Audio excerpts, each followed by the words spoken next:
Grant Amato sat in his bedroom with the lights off. The light from the computer screen suddenly illuminated his face, revealing an intense look of anticipation. Grant had waited all day for this moment.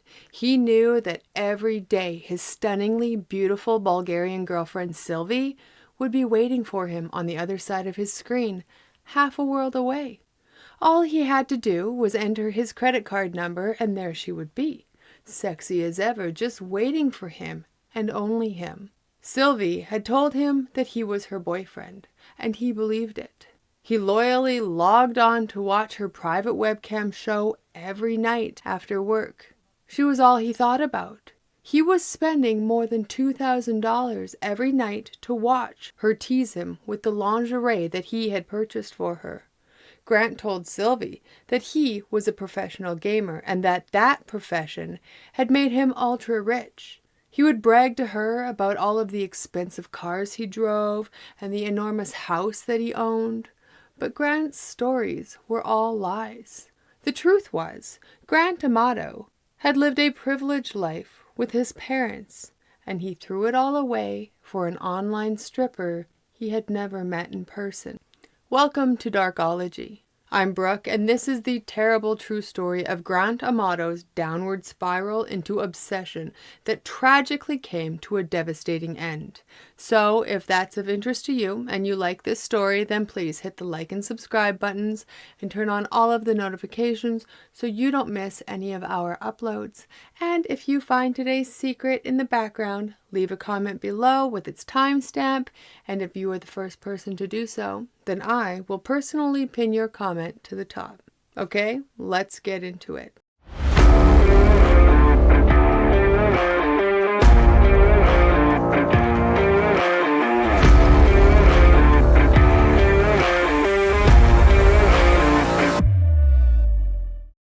Grant, Cody, and their adopted brother Jason lived with their parents in Florida, just east of Orlando. Grant and Cody both attended the University of Central Florida together, and they had similar plans for the rest of their lives. They both planned to go to nursing school to study anesthesiology, and then they would buy matching cars, and when their parents retired to Tennessee, together they would buy the family home. But their plans did not turn out quite as they had hoped. Grant graduated from nursing school in 2011 with a bachelor's degree in nursing, but he was not ready for his master's in anesthesiology. Cody, however, continued on with his education while Grant took a nursing job. By the summer of 2018, so 7 years later, Grant's co-workers believed he was suicidal and accused him of stealing 8 vials of propofol. And when he was caught with the drugs and arrested on charges of grand theft, he effectively eliminated any chances of ever working in the healthcare field ever again.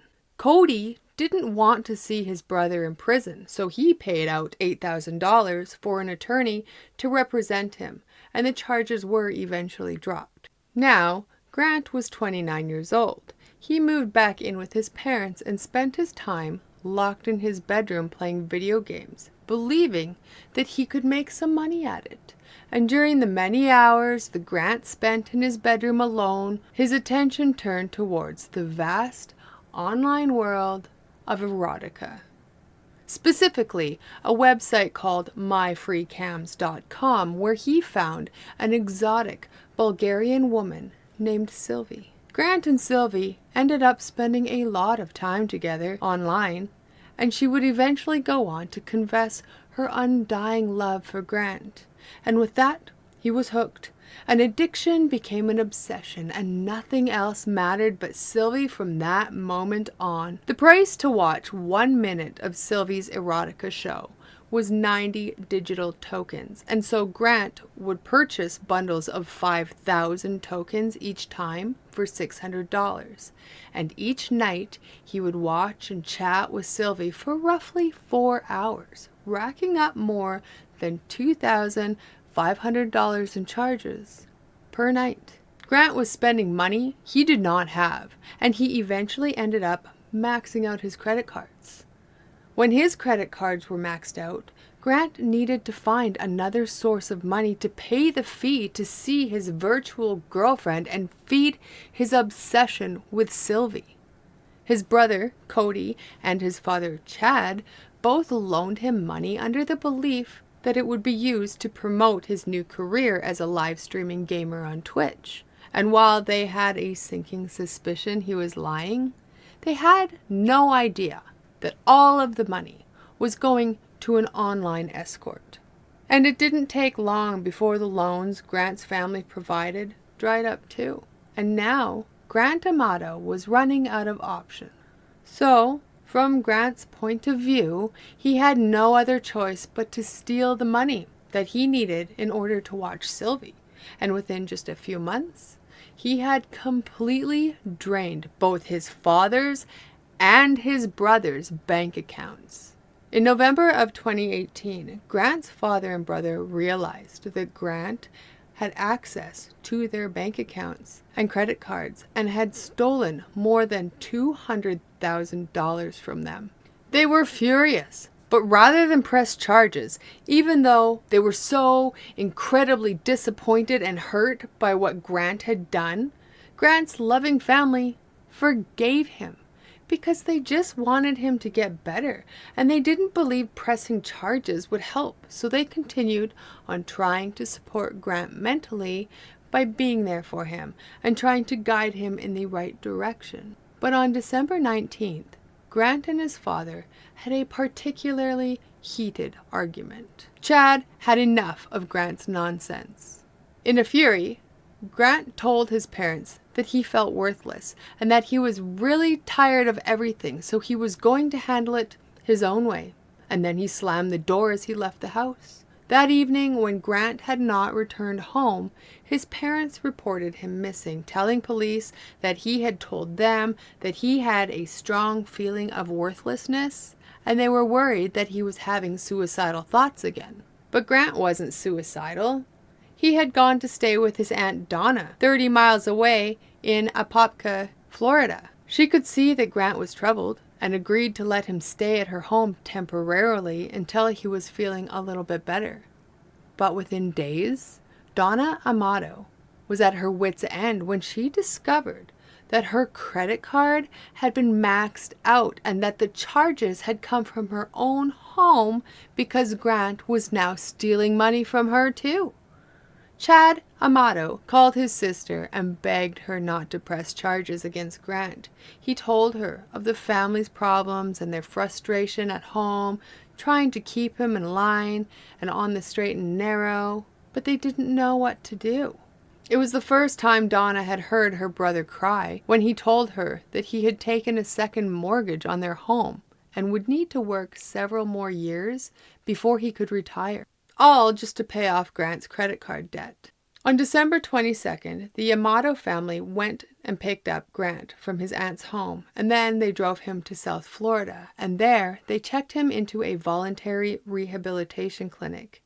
His family had high hopes of his recovery, and they were praying that this clinic would be the answer to Grant's obsession with Sylvie. Grant's rehabilitation was scheduled to run for 2 months, but Grant could not last that long, and before anyone knew it, he was checking himself out after only 2 weeks. And so, on January 9th, 2019, he returned to the family home.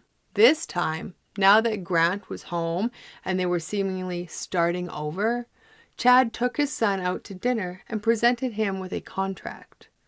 The handwritten contract had been drawn up by Cody, Margaret, and Chad, and it laid out the rules of the house. If Grant intended to stay in the family home, he would need to agree to the precise set of rules. Any variance from these rules, and he would be out on his own, permanently cut off from the family this time. The contract stated that Grant was to get a real job outside of the house. He would have no more access to a cell phone, and he was no longer allowed to spend his nights on the internet. This meant absolutely zero contact with Sylvie. And most importantly of all, there would be no more financial help from anyone in the family. And so, Grant sat there looking at the contract and eventually agreed to the terms and signed his name at the bottom. Then Chad and Grant finished their dinner, hopeful that things would be different this time. Unfortunately, Grant just could not control himself. Within 1 week of being back at home, he had used his mother's cell phone to message Sylvie on Twitter. And when his father found out that he had violated their contract, he grabbed Grant by the shirt collar and commanded that he pack his bags and get out of his house. And then he let go of him and walked away. Later that morning, Chad and Cody both left for work while Grant packed his bags. In the late afternoon of January 24th, as Grant Amato sulked in his bedroom about the situation he had gotten himself into, he looked at his belongings that were laid out in front of him waiting to be packed up, eventually settling his attention on his gun. Slowly, he reached out and picked it up. He pulled it out of its case, and then he turned and left his bedroom and quietly walked into the den where his mother was working at her computer. He put the gun up to the back of his mother's head and pulled the trigger. Margaret Amato slumped over her desk as the blood pooled around her computer keyboard. Grant Amato then sat for almost an hour in the kitchen and waited for his father to arrive home from work. He didn't stand a chance when he walked into the house. Grant shot him twice as he entered the kitchen. With both of his parents now dead in the house, Grant waited for more than 4 hours for his brother to return home from work around 10 p.m. Cody Amato had done everything he possibly could to help his brother, who he loved since the day he was born. Grant repaid that love with a bullet to Cody's head as he walked into the house. Just after midnight, Grant left the house and drove to a grocery store so he could sit in the parking lot to use their Wi-Fi. At 2 a.m., he logged into the internet and used Cody's debit card to purchase tokens to speak to Sylvie. The next morning, just before 9 a.m., a neighbor claimed to have heard what sounded like gunshots coming from the Amato home. Police had also received a call from Cody's co-workers who were concerned when he hadn't shown up for work that morning. And when the police arrived for a routine wellness check at 9:17 a.m., that is when they discovered the 3 bodies of Grant Amato's family members. On January 26th, Grant checked into a nearby hotel in the early afternoon. The following morning, the police tracked him down to the hotel where he was staying, and they arrested him for the murder of his parents and his brother. During questioning, Grant didn't ask why he had been arrested or where his family was, but when he was shown photos of his dead family members, he cried and claimed he had nothing to do with it. Ultimately, Grant was charged with 3 counts of first-degree murder. On Grant's computer, investigators found photos of credit cards belonging to Cody, Grant's parents, his Aunt Donna, and several other family members. And on July 31st, 2019, Grant Amato was found guilty of all 3 murders and was given 3 life sentences without the possibility of parole. So that's going to wrap it up for this video. Thank you for watching, and if you haven't already, please make sure to like and subscribe so you don't miss any of our stories. If you have any story suggestions, please leave it in the comments below, and if you found today's secret in the background, write down the timestamp in the comments, and if you're the first one to do so, I will pin you to the top. And I will see you again later.